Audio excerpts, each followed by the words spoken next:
आगे बढ़िए, चलिए। देखिए, आरपी सिंह साहब का हम लोग सम्मान करते हैं, क्योंकि ये भारतीय जनता पार्टी के बाकी प्रवक्ताओं जैसे नहीं, बहुत ही अच्छे, बहुत ही धीर गंभीर, बड़े मृदुभाषी हैं। महत्वपूर्ण सवाल क्या, आज की तारीख में हरियाणा के अंदर भारतीय जनता पार्टी की स्थिति किसी से भी पूछ लीजिए, मजबूत नहीं है। मैं कमजोर शब्द का इस्तेमाल नहीं कर रहा, मैंने कहा मजबूत नहीं है। उसका कारण बहुत सिंपल, सिर्फ आप लोकसभा चुनाव से अगर तुलना कर लीजिए तो आम आदमी पार्टी कांग्रेस का जो गठबंधन था वो 1.5% भारतीय जनता पार्टी से आगे था। लोकसभा का वो चुनाव जो 2019 में भारतीय जनता पार्टी और कांग्रेस के बीच में 30% का गैप था, 30% का गैप, 58% 2019 में लोकसभा के चुनाव में भारतीय जनता पार्टी को वोट मिला था और कांग्रेस को मिला था 28%। और अगर 2024 में वो आंकड़ा, उस आंकड़े में अगर कांग्रेस आगे चली जाती है और कांग्रेस पार्टी और आम आदमी पार्टी 46 विधानसभा सीटों पर अगर आगे होती है, बढ़त होती है, और बीजेपी 44 में सिमट जाती है, इसका मतलब यह है कि भारतीय जनता पार्टी की स्थिति वहां बहुत ही संघर्षशील है। क्योंकि लोकसभा में तो कम से कम मुझे ये उम्मीद थी कि वहां भाजपा जो है वो बहुत बेहतर परफॉर्मेंस करेगी, उसका वोट शेयर बीजेपी कांग्रेस से बहुत ज्यादा होगा। और आपको याद होगा 2019 में जब 2 महीने के अंदर विधानसभा के चुनाव हुए थे, तो वहीं भारतीय जनता पार्टी का वोट शेयर 12% की उसमें ड्रॉप हुआ था और काफी घट गया था। अब माफ करेगा, 12 नहीं बल्कि और ज्यादा का ड्रॉप हुआ था उसमें। 22%। तो जब आज की तारीख में जब बीजेपी लोकसभा के चुनाव में 5 सीट हार चुकी है, तो विधानसभा में वो कैसे बेहतर करेगी, मुझे इस बारे में भी सोच नहीं पा रहा हूं। क्योंकि मेरा स्पष्ट तौर पे मानना यह है कि लोकसभा के चुनाव में प्रधानमंत्री नरेंद्र मोदी की वजह से भाजपा हमेशा ज्यादा वोट शेयर लेकर आती है, और अगर लोकसभा में वोट शेयर गिरता है तो उसका मतलब भारतीय जनता पार्टी के लिए विधानसभा में बहुत ही चिंता की स्थिति है, तकलीफ की स्थिति है, और बहुत ही हिम्मत की बात आरपी सिंह कह रहे हैं कि वो कह रहे हैं कि इस बार हमारी सरकार बनने वाली है। बहुत हिम्मत की बात है। ओके, अब आशुतोष देखिए, अभी हरियाणा की बात हो गई, आपने बता दिया कि आपको क्या लगता है। अभी आरपी सिंह जो जम्मू कश्मीर का मुद्दा उठा रहे थे और उसे लेबनान के उस आतंकी नसरल्ला से जोड़ रहे थे, जम्मू कश्मीर की 2 पार्टियां, बल्कि कुछ और छोटी पार्टियां भी प्रचार बंद कर देती हैं नसरल्ला के मरने पर। बीजेपी इसे मुद्दा क्यों ना बनाए? और एक इंडिपेंडेंट एनालिस्ट होने के नाते आशुतोष, आपको लगता है हिंदुस्तान के अलग अलग शहरों में एक आतंकी, इतने बड़े आतंकी के लिए यूं जुलूस निकाला जाना, मेन स्ट्रीम पॉलिटिकल पार्टीज का प्रचार बंद कर देना, कैंडल मार्च निकाला जाना, क्या यह एक खतरनाक सिग्नल नहीं है आशुतोष? मानक, आपने बहुत अच्छा सवाल किया, बहुत ही, मतलब आई थिंक इस पर इस देश के अंदर गंभीर चर्चा होनी चाहिए। पिछले दिनों आपको याद होगा कि अमित शाह जी ने बांग्लादेशियों के बारे में एक टिप्पणी की थी और बांग्लादेश की सरकार ने बहुत ही गहरे तरीके से उस पर प्रतिक्रिया व्यक्त की थी, और एक तरीके से भारत सरकार से कहा था कि इस तरीके की टिप्पणियां बंद होनी चाहिए। मुझे लगता है कि सत्ताधारी पार्टी के लोगों को विदेश के मामले में कोई भी टिप्पणी करने के पहले 10 बार सोचना चाहिए, क्योंकि इसका फॉरेन पॉलिसी के लेवल पर गहरे असर पड़ते हैं। मैं कांग्रेस पार्टी का कोई बहुत बड़ा फैन नहीं हूं, लेकिन आज तक भारत सरकार ने, नरेंद्र मोदी की सरकार ने हमास तक को आतंकवादी नहीं घोषित किया, आज तक के दिस डेट मैं बात कर रहा हूं। और ना ही नसरल्ला और साथ ही साथ ये जो हिजबुल्लाह और यमन में एक्टिव हूती, उनको आतंकवादी घोषित किया है। और भारत के ईरान के साथ बड़े गहरे रिश्ते रहे हैं, और मिडिल ईस्ट के अंदर भारत आज की तारीख में बेहतर रिश्ते बनाने की कोशिश कर रहा है।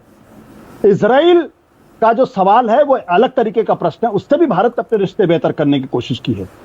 तो सत्ताधारी पार्टी के लोगों को यहां बैठकर इस बारे में जरूर सोचना चाहिए, कहीं ऐसा तो नहीं उनके किसी बयान से भारत की विदेश नीति पर असर पड़ सकता है, क्योंकि भारत बहुत बड़े पैमाने पर मिडिल ईस्ट से तेल लेता है। और इसलिए मैं कहता हूं कि पहले भारत सरकार ये ऐलान करे, लाल किले से ऐलान करे कि नसरल्ला एक आतंकवादी था, सबसे पहले ऐलान करना चाहिए। ये भारतीय जनता पार्टी के लोग तो कुछ भी कह सकते हैं, लेकिन मैं नरेंद्र मोदी की सरकार को मानता हूं एक राष्ट्रवादी सरकार है, देश के हित के लिए काम करती है, और कोई भी राष्ट्रवादी देश के हित के लिए काम करने वाली सरकार ऐसा कोई भी बयान नहीं देगी जिसकी वजह से भारत के लोग जो मिडिल ईस्ट में काम कर रहे हैं उनकी जानो माल को खतरा हो, उनको नुकसान हो, वहां से जो आने वाला तेल है उसको नुकसान हो, भारत को जो नेशनल इंटरेस्ट है उसको नुकसान हो। इसलिए कभी कभी विदेश नीति के मामले में आप भारत सरकार रूस के साथ भी खड़ी दिखाई पड़ती है, यूक्रेन के साथ भी खड़ी दिखाई पड़ती है, भारत की सरकार इजराइल के साथ भी खड़ी दिखाई पड़ती है और मिडिल ईस्ट के दूसरे देशों के साथ भी पैलेस्टीन के साथ भी खड़ी दिखती ये है विदेश सर। की विधि। हाँ वही तो, वही आशुतोष कह रहे हैं, पैलेस्टीन के वो साथ भी तो वही कह रहे हैं, आप पैलेस्टीन के कहिए साथ ना, भी, हमास आतंकवादी ईरान के साथ संगठन है। भी। आप कहिए हमास आतंकवादी संगठन है। मुझे इजराइल आशुतोष तो मानता एक है, बात अमेरिका बता भी दो, मानता है। एक बात बता दो, जो एनसी का एजेंडा है ऑटोनॉमी का, उसके अंतर्गत क्या कश्मीर के अंदर, एक मिनट रुक जाओ सर आशुतोष साहब, आप दो झंडे हैं या नहीं है उनके एजेंडा में? उनके एजेंडा के अंदर ये है कि दो करेंसी होनी चाहिए, नहीं, ये उनके एजेंडा में है क्या? ये उनके एजेंडा में है या नहीं है कि कश्मीर के अंदर 1953 से पहले का स्टेटस हो, उस स्टेटस के अंतर्गत कश्मीर में मुख्यमंत्री नहीं होगा, प्रधानमंत्री होगा? ये उनके एजेंडा सर, वो में तो पीडीपी के एजेंडे में भी है। नहीं, कांग्रेस के पीडीपी के एजेंडे में भी है। नहीं, एजेंडा में नहीं, मैनिफेस्टो में होना हो रहा है और गवर्नेंस का एजेंडा हो रहा है। अच्छा आशु, हाँ बोलिए, आशुतोष बोलिए। हाँ, मानक उम्मीद है आरपी सिंह साहब मेरी बात को बड़ी गंभीरता के साथ सुनेंगे। हाँ, अगर दो झंडे का सिद्धांत लागू करना होगा तो सबसे पहले आरएसएस को अपना झंडा हटाना पड़ेगा। आरएसएस का हर आदमी जो सुबह उठ के शाखा में वो जो भगवा ध्वज के सामने प्रणाम करता है, वहां पे तिरंगा क्यों नहीं? सर, राज्य का झंडा है क्या? वहां पे आशुतोष तिरंगा- नहीं नहीं नहीं, क्या राज्य का नहीं नहीं, आप गलत कर रहे हैं, आप उसको गलत ट्विस्ट दे रहे हैं। मैं कह रहा हूं, मैं भगवा के आगे नमस्कार करता हूं, उसमें क्या है? परंतु ये बताइए, जो मैं जो कह रहा हूं उसका बताइए, क्या वो भारत राज्य का झंडा है? क्या भारत राज्य का तिरंगा है? क्या कश्मीर का, जम्मू कश्मीर का झंडा अलग होना चाहिए, नहीं होना चाहिए? बता दीजिए। हाँ आशुतोष बोलिए, आशुतोष क्या वहाँ संविधान बोल रहे हैं, क्या वहाँ पर वाल्मीकियों को सम्मान मिलना चाहिए, नहीं मिलना चाहिए? बोलिए आशुतोष, बोलिए। मैंने कहा था, मैंने कभी ये प्रश्न नहीं उठाया, लेकिन अगर आप उसको उससे जोड़कर देखते हैं तो फिर आरएसएस की शाखा में भी सुबह सुबह तिरंगा को प्रणाम करना चाहिए। क्या दिक्कत है? क्यों नहीं आप सुबह सुबह तिरंगा को प्रणाम करेंगे? नहीं, कोई क्यों नहीं आप कोई दिक्कत नहीं है। किसको दिक्कत है तिरंगे को प्रणाम करने के लिए? मैंने अभी बताया, मैंने तो तिरंगा लहराने के चलते अपनी जान पे खेल दिया। मैं आपकी और जानकारी देता हूं, सुनिए। 2008 के अंदर मैं सोहेबुक गया था सलाउद्दीन के गांव में, वहां भाषण देकर कहा कि तेरे मां ने दूध पिया है तो मेरे पर गोली चलाना। मैं अपना एक बेटा, अकेला बेटा, उसको लेकर के, छोटे बेटे को साथ लेकर के लाल चौक पर जाकर तिरंगा लहराया और 36 मुसलमानों के साथ लहराया। आप हमें तिरंगे के बारे में सिखाइए। और ये बेटा साथ लेकर गया और 1000 मुसलमान साथ थे और उसकी गोली, उनको क्या कह रहा है कि हिम्मत हो तो गोली चलाना? हमें तिरंगे के बारे में सिखाइए आशुतोष साहब। भारतीय जनता पार्टी की प्रॉब्लम क्या है कि ये Bharatiya Janata party national conference के साथ गले लगती है, पीडीपी के साथ जो है ये हमबिस्तर होते हैं, और जब ये उनसे अलग होते हैं तब ये दो झंडा दो संविधान का सवाल खड़ा करते हैं। नहीं, मैं क्यों, मैं थोड़ा कह रहा हूं, उनके मैनिफेस्टो का हिस्सा है आशुतोष जी। कृपा कर उनका गूगल मारकर मैनिफेस्टो पढ़ लीजिए। और कांग्रेस ने अपने आप को उससे दूरी नहीं बनाई अपनी जी, उस मैनिफेस्टो को माना है कांग्रेस। अच्छा ठीक है, okay Sanjay Kumar, all right, okay Sanjay Kumar Sanjay ji, आज समझ लिया करिए आरपी सिंह साहब। अरे आप समझिए ना, आप इनके साथ जाने को तैयार हैं, जो कि देश को बांटने को तैयार है। देश के अंदर कह रहे हैं कि हम पाकिस्तान के साथ रास्ता खोलें।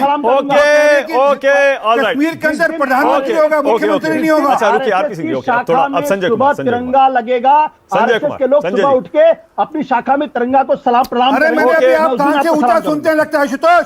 जिस दिन आपने दूध पिया होता है ना, तो आप जाते हैं वहां पर लाल चौक पे तिरंगा लहराने के लिए, हिम्मत करते हैं आप। मैंने, अरे सुन लीजिए ना, आप सुन लीजिए, मैं तो कह रहा हूं, आप गूगल मारिए, सर्च करिए कि 2008 के अंदर सलाउद्दीन के गांव में गया था सोहेबुक में। ओके अब संजय कुमार।